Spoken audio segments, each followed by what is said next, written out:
บายดีมื้อนี้จะมาเปิดกล่องซุ่มของแม่ค้าปูเป้กล่องซุ่มในราคา 1,000 กีบฟังบ่ผิด 1,000 กีบเป็นกล่องซุ่มที่เอฟได้ในช่วงนาทีทองเนาะแต่ว่าปกติก็จะบ่แม่น 1,000 กีบเด้อกล่องซุ่ม 1,000 กีบแล้วก็ค่าฝากอีก 14,000 รวมเป็น 15,000 เฮามาเบิ่งว่ากล่องซุ่ม 1,000 กีบนี่จะมีหยังแด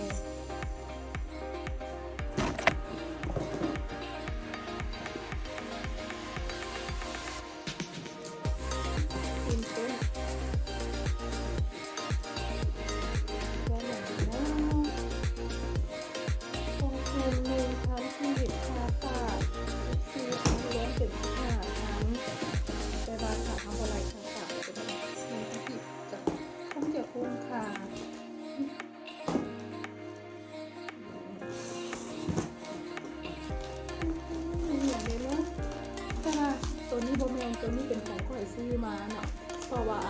กองซื้อใหม่ราคา 1,000 กีบแล้วข่อยซื้ออันนี้อีก 2,000 เพราะว่าถ้าสิโอนเงินให้ค่าเครื่อง 1,000 กีบก็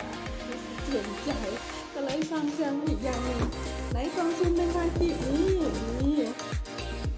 อย่างแรงค่าอัปา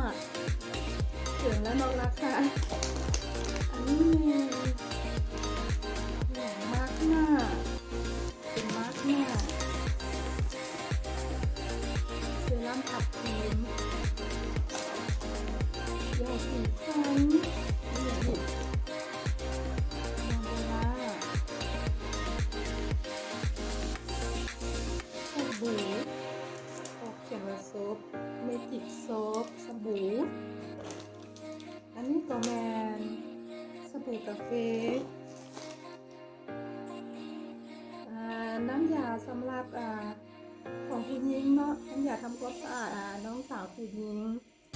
แล้วก็อันนี้มีครีมทาขี้แห้ได้อยู่1 อย่าง2 อย่าง3 อย่าง4 อย่าง5 อย่าง6 อย่าง7 อย่าง8 อย่าง 1,000 กีบได้อยู่8 อย่างคุ้มค่าเนาะขอบใจแม่ค้าปูเป้หลายๆคนแจกแค่แจกจริงเนาะบ๊ายบาย